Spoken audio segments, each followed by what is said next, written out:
Right, hello there everyone, welcome back to James Redmond TV and welcome to what is another episode of 10 o'clock with Redmond, which by the way, if you want to get right into the news, skip about 2 or 2.5 minutes into the video and then you'll be closer, won't you? But for the people who like to listen to the intro, for the real ones, for the Redmond's army, I'm just letting you know I'm changing the name of 10 o'clock with Redmond before I get into any of the news and stuff, and it's basically because 10 o'clock with Redmond doesn't make sense. Let's just be real. It's not 10 o'clock. Like, the first episode of 10 o'clock with Redmond was actually uploaded at 10 o'clock, and I knew that beforehand, hence why I called it 10 o'clock with Redmond. But ever since we've never uploaded a video 10 o'clock with Redmond, I'm not patient enough. Plus, with the fact this series, this, whatever you want to call it, this show is very news-based. It's very up-to-date in what goes on in the transfer market, injury updates, what's going on in the squad. And I want to implement a bit of other Premier League clubs as well, because I've realised there's a lot of neutral fans who watch James Redmond TV, which I'm very appreciative for.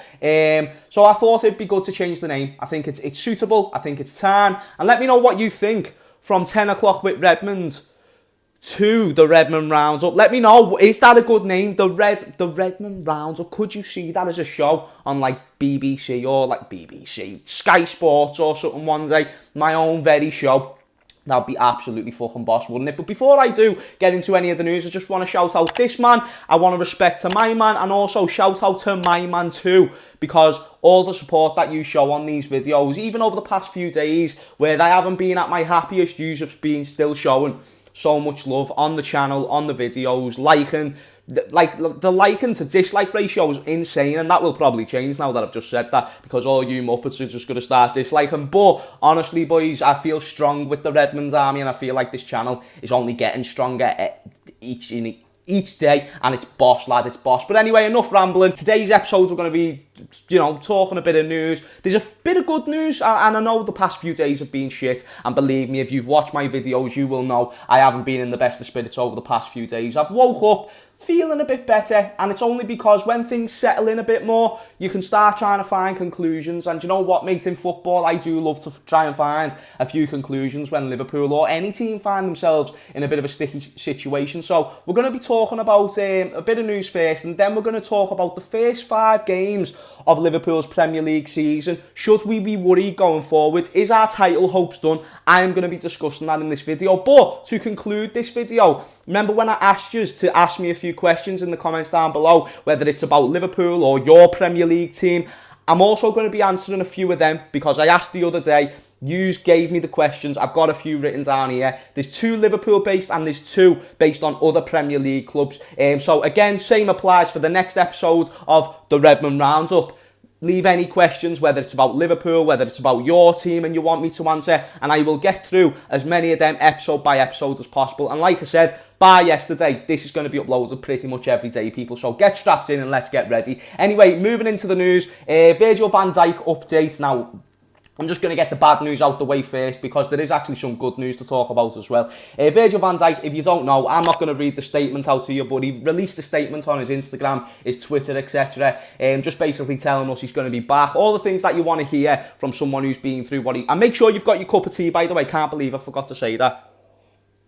Different name, same rules. But anyway, mate, basically, he just said everything that us Liverpool fans would love to hear from what is the most imposing figure in that squad. When they walk out of the tunnel, Van Dijk's pretty much the first one you notice usually, and it's because the presence he has on the pitch and the attitude that he instills into some of the players in that team. You saw the elevation of what Van Dijk can add to Liverpool, and it is devastating that he is probably going to be missing the rest of the campaign, because from when I last done my first video about Van Dijk being out for 8 months, it weren't fully confirmed yet, whereas now it's still not official from the club, but it is pretty much announced that Virgil van Dijk, he's got to have knee surgery, he's got to have rehabilitation, stuff like that. That takes time, people, especially if you want him to come back fully fit. And don't get me wrong, I think Van Dijk on one leg is better than most centre-backs in the world, but I would prefer to have a fully fit Van Dijk for when he is ready for return. So obviously, best wishes to Virgil van Dijk. He will be missed. But you know what, mate? I love to find conclusions in these situations, and I'm not excited. That's really not the right word. I'm curious to see how this team reacts to no Virgil van Dijk.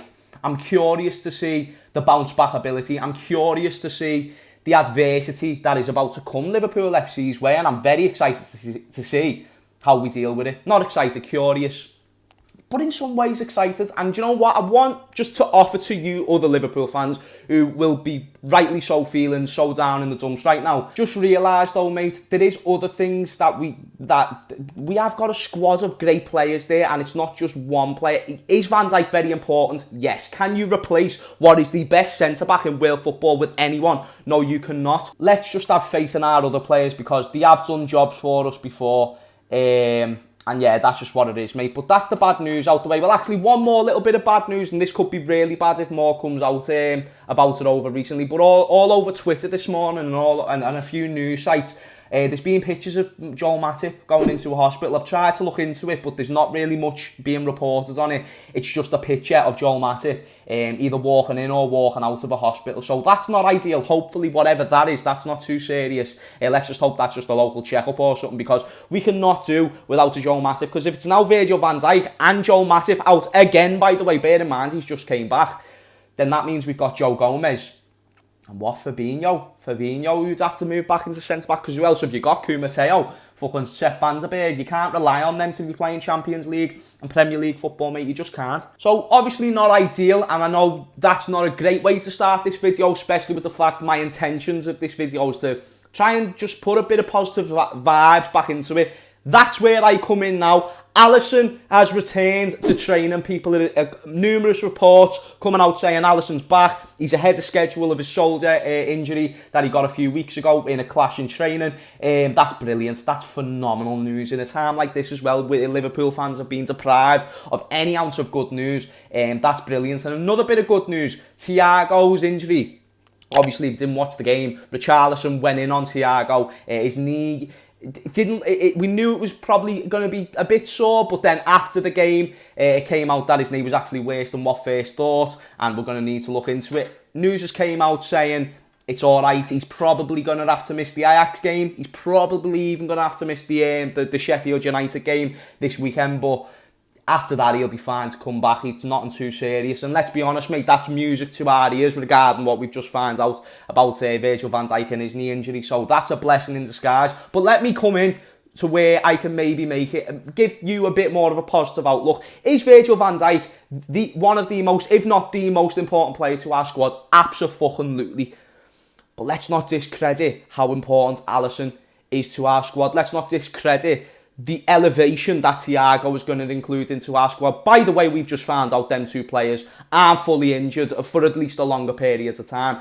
Alisson's looking to be back for the City game on the 7th. That's rumoured about when he's going to come back. Thiago will probably be back about the same time. Could you say our season starts there? I'm saying this just after winning 3 games, which, like I said, I'm going to talk about Liverpool's first 5 games in a sec. But Alisson is so much more than just a flashy goalkeeper who makes a few good saves. He is the voice. If you look at the numbers, he doesn't let goals past him very rarely. And he's not a man that plays that much. And goalkeepers do rely on match sharpness. And he just comes back and he shows his class. But he's also the voice. He's a personality. He's an attitude on the pitch. He can get the players in front of him organised. He's not just a better physical goalkeeper than Adrian. He's better with his words. He's better in terms of organised. He's got more of an eye for football intelligence, a higher football IQ. That's one thing that we take for granted with Alisson, and that's one reason why we do get a lot of clean sheets when Alisson is in goal. Bear in mind, Alisson's very rarely been in goal recently. Very fucking rarely. And I know we conceded 3 against Leeds United and he was in the net, but since then I'm talking about Alisson adds so much more. And yes, we will miss Van Dijk massively this season, but you cannot underestimate what Alisson's going to add to that. And remember I talked about Thiago as well, what Thiago is going to add to our midfield. Thiago, Fabinho and Henderson is not to be fucked with. That is a midfield that so many teams would dream to have, and it's perfect because it suits Liverpool the most. It suits Jurgen Klopp the most, and with Alisson back as well, I think that will elevate performances from our defenders like Joe Gomez and stuff. Obviously, we cannot afford to be having Joel Matip out. We cannot afford to be having Joe Gomez out. But as long as they stay fit, and that's a big if with the way this season's gone so far for Liverpool, as well as Alisson, as well as Thiago, then maybe this title hope stuff can still be on. Now, I just want to talk about the first 5 games of the Premier League season before I give you my sort of prediction on what I think the season's going to entail for Liverpool. So that being said, with the first 5 games being concluded, do I think Liverpool can still win the league? Yes, we can. Do I think we will still win the league? If I had to put my house on it right now, if you had a gun to my head right this second at recording this video, so you can clip this up all you want, but the be all and end all is, I'm only talking about right now. I could wake up tomorrow, find out some other news that's going to completely change my mind, but right now, probably not. And I'm not trying to send out negative vibes, but if you had a gun to my head saying, do you think Liverpool will win the league this season under current conditions? No. No, I don't think you can. I don't think any team who's had to go through what Liverpool have gone through over the past 48 hours and the whole season, because it's not just Van Dijk. We've just had Mane come back, Thiago come back, Hendo was injured for a bit. It's Matip. So many key players are going out, and no team can really sustain that, because these aren't just squad players, these are first team players that are getting injured, mate.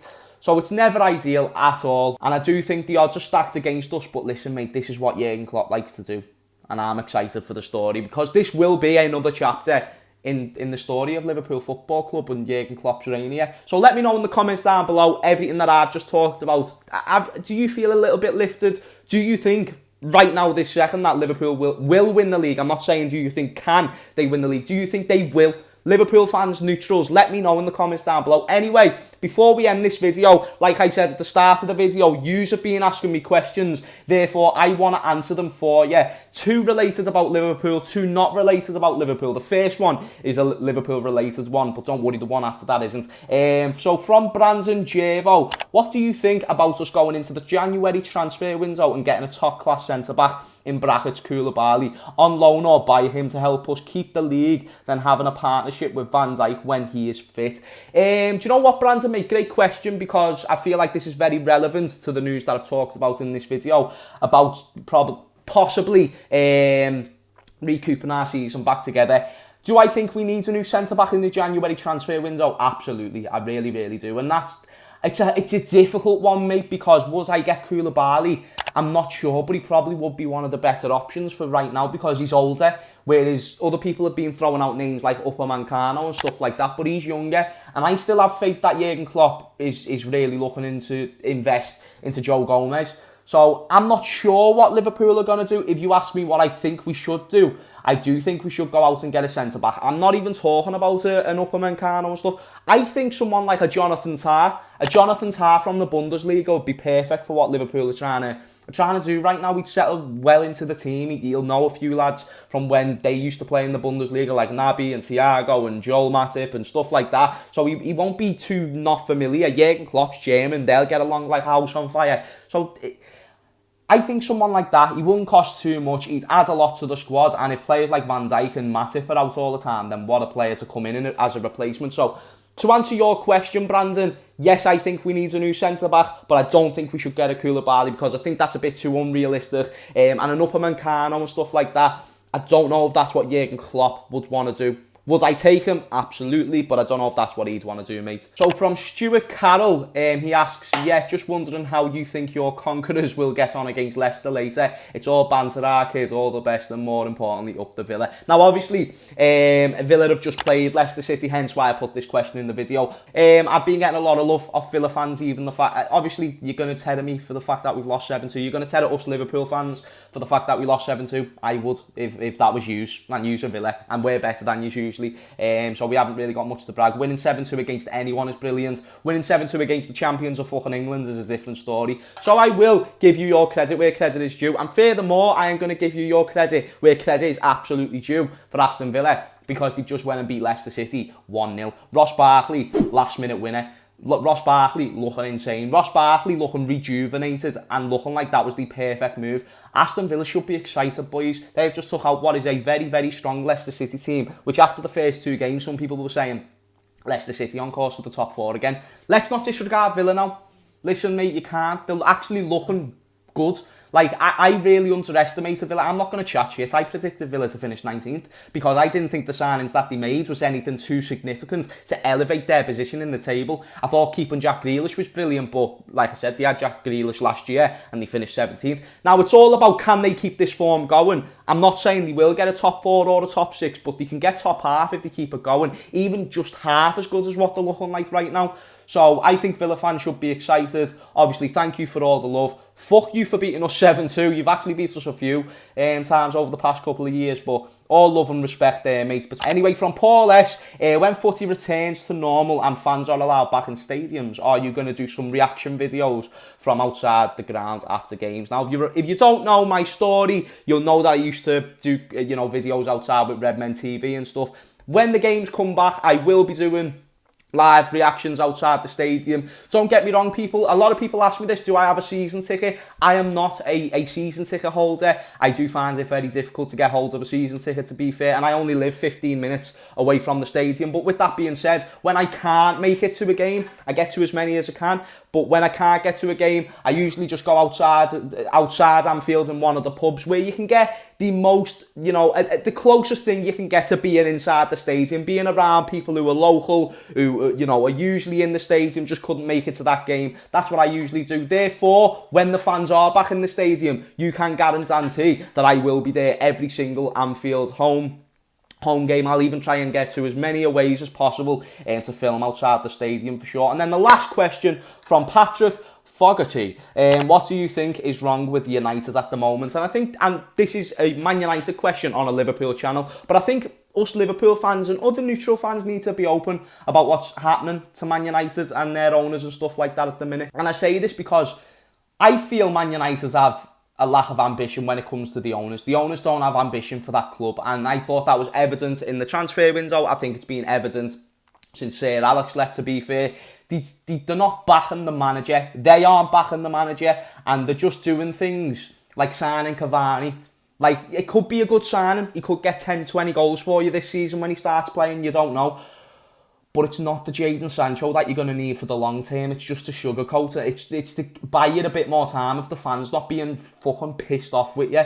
And there's an easy man to blame, Ole Gunnar Solskjaer, because he's the man who's got to step out on the pitch and set up the 11 and stuff like that. So he's the one who's going to get the spotlight on him. But I bring this up, and I actually feel sorry for United fans when I say this, because and for Liverpool fans saying, why do you feel sorry for them? Just imagine if this is our club. Imagine if this is FSG taking the piss. We're very fortunate to have owners who actually want this club to do well. For whatever reasons, isn't my fault. We've just won a Champions League and a Premier League.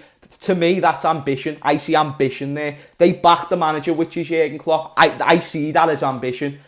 Man United, I don't see any of that. And for that, Man United fans, all banter and rivalry aside, I feel sorry for you, mate, because it's outrageous what is going on at that football club, and you are a sinking ship, but I don't know how much that is due to the history and the love of the club that the fans have and how big that club is. So it is a sad thing, and obviously I don't want to see you do well, but I also don't want the injustice of a football club being run down by owners who don't give a fuck, and that's any football club. I wouldn't want that happening to my team, therefore I don't want to see it become a thing in the Premier League. But let me know in the comments down below all the things that I've just talked about there, whether you agree with them or not. Liverpool fans, do you think we need to go out and buy a centre-back in January? If so, who? Are you happy about Alisson being back in training? Are you happy about the Thiago news? Has this video just lifted your spirits a little bit? And of course, neutral fans and stuff, if you've got any questions about your team, then leave them in the comments down below. Anyway, thank you for watching. Leave a like and subscribe if you did enjoy this video, and I will see you all later. Peace out.